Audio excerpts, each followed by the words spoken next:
Hello friends, welcome to my YouTube channel. I am Shiv Shankar. आज हम बात करेंगे अर्थवाम के बारे में, ठीक है, जो टीजीटी पीजीटी के एग्ज़ाम के लिए बहुत ही महत्वपूर्ण इसमें से क्वेश्चन पूछ लिए जाते हैं। तो आइए एक एक करके देख लेते हैं। इसमें पहला पॉइंट क्या कर रहा है कि प्रोस्टोमियम, जो प्रोस्टोमियम होता है ये फर्स्ट जो सबसे इंटीरियर पार्ट होता है माउथ का, उसको बोलते हैं हम लोग प्रोस्टोमियम। और ये प्रोस्टोमियम माउथ को कवर किया रहता है और ये सेंसरी पार्ट होता है, यानी कि इसका जो प्रोस्टोमियम का फंक्शन होता है वो कैसा होता है, सेंसरी ऑर्गन जैसे होता है, ठीक है। दूसरे पॉइंट की हम बात करें, जो फर्स्ट सेगमेंट होता है बॉडी का, उसको हम लोग क्या बोलते हैं, पेरिस्टोमियम, ठीक है। तो ये आपको ध्यान रखना है, प्रोस्टोमियम और पेरिस्टोमियम में डिफरेंस। प्रोस्टोमियम अगर पूछेगा तो ये जो होता है एक कवर्ड होता है, कवर माउथ को किया रहता है और इसका जो फंक्शन होता है वो सेंसरी फंक्शन होता है, ठीक है। जबकि अगर पेरिस्टोमियम पूछेगा तो पेरिस्टोमियम क्या होता है, फर्स्ट बॉडी का सेगमेंट होता है अर्थवर्म के, ठीक है। अब अगले पॉइंट की हम बात करें, क्लाइटेलम। क्लाइटेलम जो होता है ये डार्सल सरफेस पे जो है एक काफ़ी थिक जो है coiled shaped ring like structure होता है, जो 14 से 16वें सेगमेंट्स में प्रेजेंट होता है, ठीक है। और क्लाइटेलम का जो फंक्शन है हम आगे डिस्कस करेंगे अभी। तो यहाँ पे बस आपको इतना ध्यान देना है कि जो क्लाइटेलम होता है वो 14 से 16 नंबर के जो सेगमेंट होते हैं वहाँ पे प्रेजेंट होता है डार्सल सरफेस पे। अब हम बात करेंगे अगले पॉइंट की। तो इसमें 4 पेयर ऑफ स्पर्मेथिका पाई जाती है, ठीक है। यानी कि कितने पेयर्स स्पर्मेथिका पाई जाती है, तो फिर 4 पेयर स्पर्मेथिका पाई जाती है। और किस साइड पे, तो वेंट्रो लेटरल साइड पे, ठीक है ना। वेंट्रो लेटरल साइड पे क्या होता है कि 4 पेयर्स स्पर्मेथिका पाई जाती है। अगर हम सेगमेंट्स की बात करें तो 5 से 9वें सेगमेंट्स में, ठीक है ना, यानी कि 5th to 9th जो सेगमेंट होता है वहाँ पे 4 पेयर्स क्या पाया जाता है, स्पर्मेथिका, ठीक है। और किस साइड में अगर पूछेगा तो वेंट्रोलेटरल साइड में, ठीक है।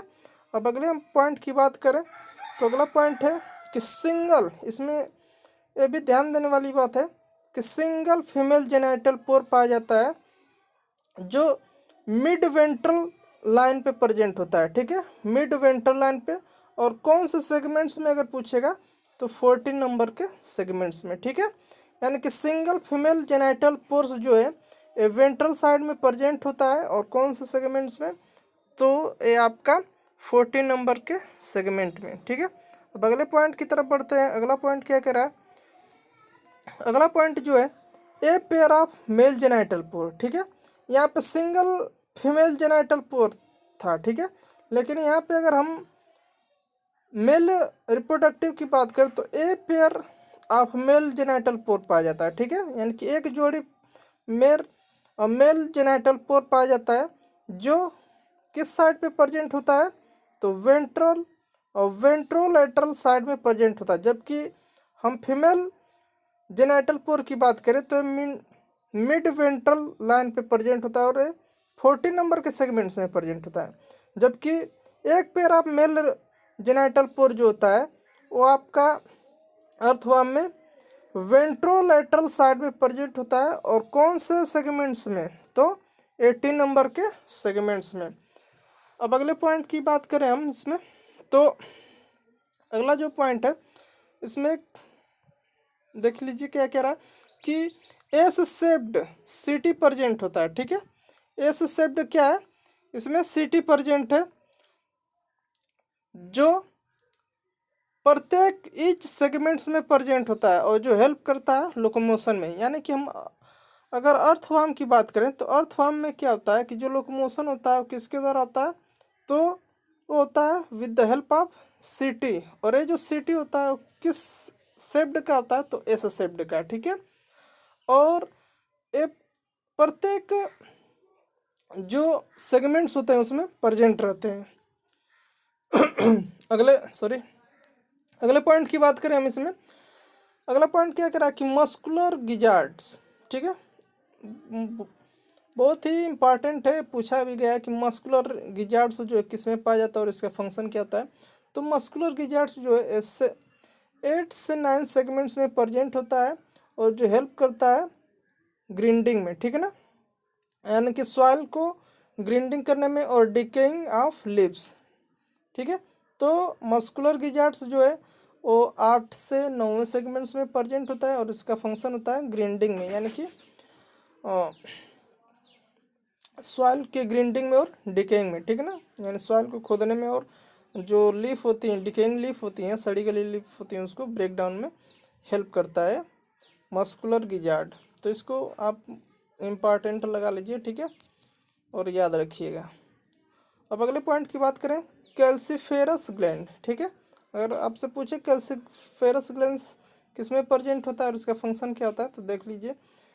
कैल्सीफेरस ग्लैंड्स जो होता है स्टोमक में प्रेजेंट होता है, जिसका काम होता है neutralise the humic acid present in humus, यानी कि जो कैल्सीफेरस ग्लैंड है स्टोमक में अर्थवार्म के प्रेजेंट होता है, जो काफ़ी ह्यूमिक एसिड जो इन्वायरमेंट में प्रेजेंट होता है, ह्यूमस में प्रेजेंट होता है, उसको क्या कर देता है, न्यूट्रलाइज कर देता है। कौन करता है, कैल्सीफेरस ग्लैंड। और कहाँ प्रेजेंट होता है, तो अर्थवार्म के स्टोमक में। तो ये वेरी इंपॉर्टेंट ये भी है, इसको भी आप याद रखिएगा, कैल्सीफेरस ग्लैंड को। अब अगले पॉइंट की हम बात करें, अगला पॉइंट है इंटेस्टाइन एक्सटेंड। अगर इसके इंटेस्टाइन की हम बात करें तो इसकी इंटेस्टाइन जो होती है वो 15वें सेगमेंट से लेकर लास्ट सेगमेंट तक फैली होती है।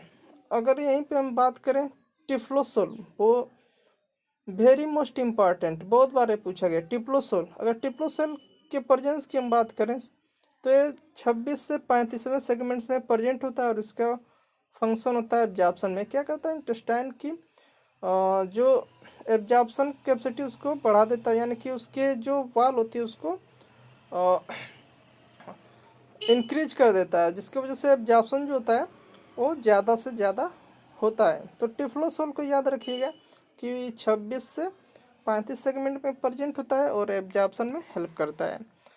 अगर यहीं पे हम बात करें इसके ब्लड सर्कुलेटरी सिस्टम की, तो इसमें क्लोज टाइप का ब्लड सर्कुलेटरी सिस्टम प्रेजेंट होता है, ठीक है। और यहीं पे बात कर लिया जाए, इसमें ब्लड सेल्स और जो हीमोग्लोबिन होते हैं वो डिजॉल्व होते हैं किसमें, ब्लड प्लाज्मा में, ठीक है।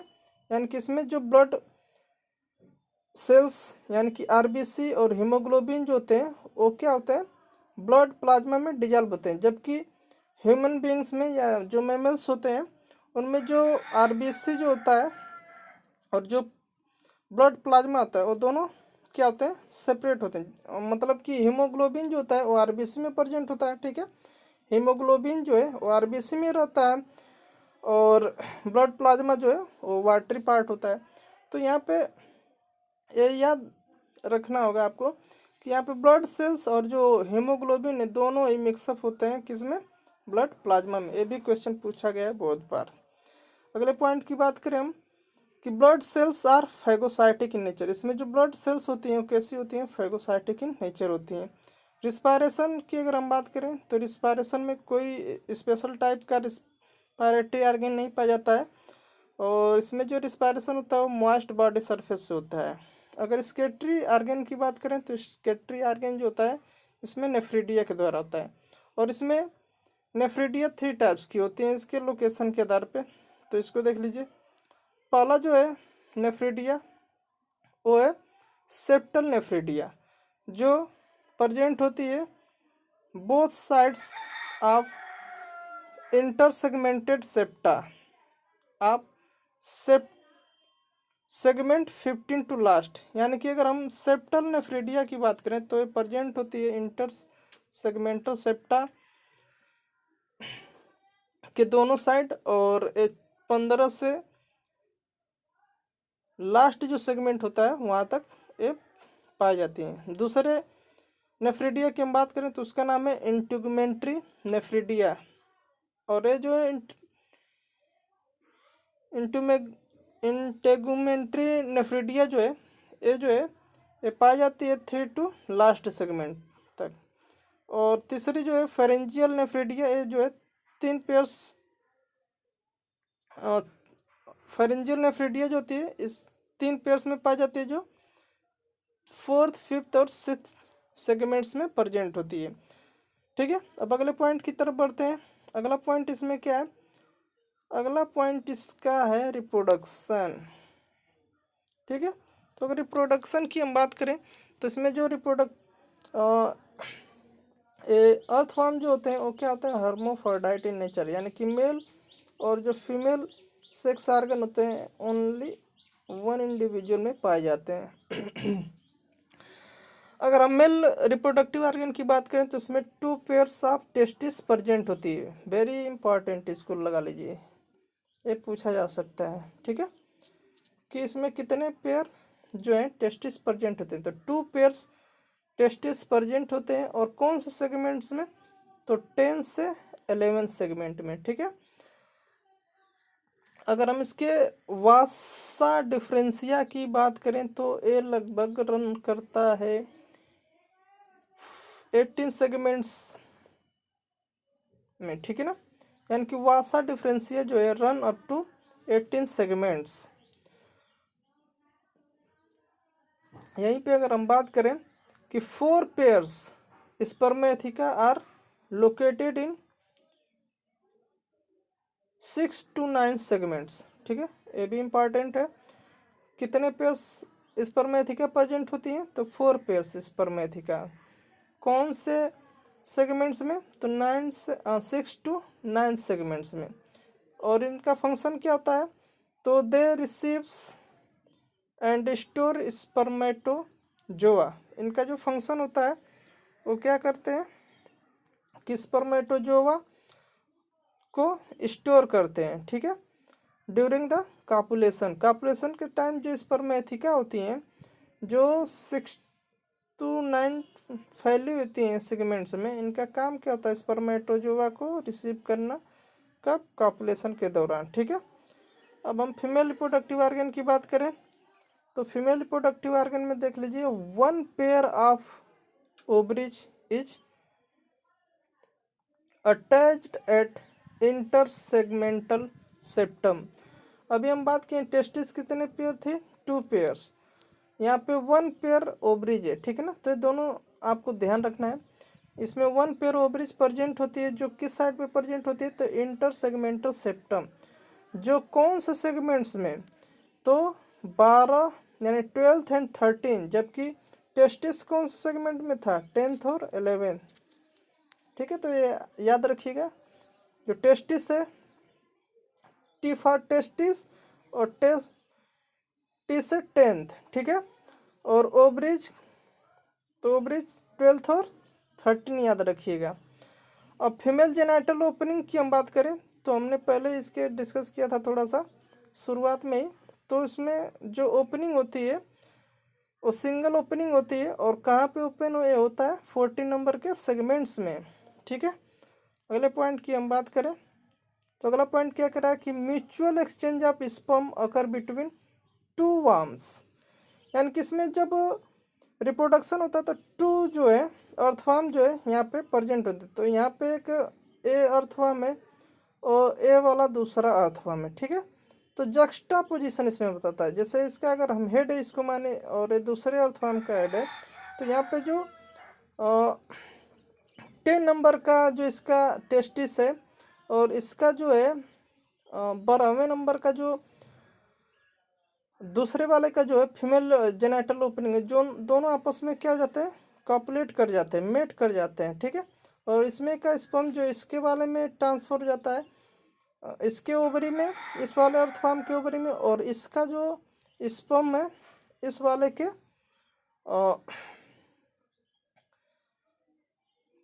इस वाले की जो है ओवरी में ट्रांसफर हो जाता है। ठीक है, यानी कि ऐसे जो पोजीशन होती है इसको जक्स्टा पोजीशन बोलते हैं, और इस टाइप के जो फर्टिलाइजेशन इसको क्रॉस फर्टिलाइजेशन बोलते हैं। ठीक है, अब अगले पॉइंट की तरफ हम बढ़ते हैं तो यहाँ पे देख लीजिए कह रहा कि mutual exchange of sperm occur between 2 worms during mating. ठीक है, अब यहाँ पे क्या कह रहा है कि mature sperms and egg cells nutritive fluid are deposited in cocoons produced by gland cells clitellum. यानी कि एग्स और स्पर्म्स जो हैं उनका क्या होगा कि रिलीज आउट होंगे। मैच्योर जो स्पर्म और एग होंगे वो आउटसाइड कोकून के जो कोकून होगा वहाँ पे उसमें फॉर्म रिलीज होंगे, यहाँ पे उनका फ्यूजन होगा। ठीक है, अब अगला पॉइंट क्या कह रहा है, fertilisation and development occur within cocoon. अगर इसमें पूछे कि अर्थवा में फर्टिलाइजेशन और डेवलपमेंट कहाँ पे होता है, तो कहाँ पे होता है, कोकून में। ठीक है, और कोकून का सिक्रेशन किससे होता है, तो होता है क्लाइटेलम से। ठीक है ना। After about 3 weeks each cocoon produce 2 to 20 baby swarms. ठीक है, यानी कि 3 weeks के बाद जो है एक कोकून में लगभग 2 से 20 न्यू बेबी वार्म्स क्या होते हैं, फॉर्म्ड होते हैं।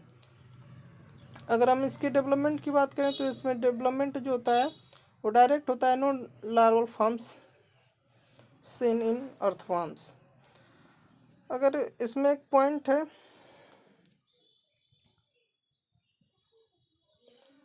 Vermi compositing. वर्मी कंपोजिटिंग क्या होता है कि the process of increasing the fertility of soil, यानी कि ऐसा प्रोसेस जिसके दौरान अर्थवर्म के द्वारा सॉइल की फर्टिलिटी अगर इंक्रीज होती है तो उसको हम क्या बोलते हैं, वर्मी कंपोजिटिंग। तो ये था कुछ मोस्ट इम्पॉर्टेंट अर्थवर्म से रिलेटेड पॉइंट्स। आई होप ये वीडियो आपको पसंद आएगा, और वीडियो पसंद आए तो लाइक करें, शेयर करें और चैनल को सब्सक्राइब कर लें। हम ऐसे वीडियो आपको अब जो रिमेनिंग डेज है, जैसे 7 अगस्त को होने वाला जो टीजीटी एग्ज़ाम है, इसके लिए हम मेहनत करेंगे कि सारे जो इम्पोर्टेंट टॉपिक्स हैं उसको कवर करें। Thank you everyone.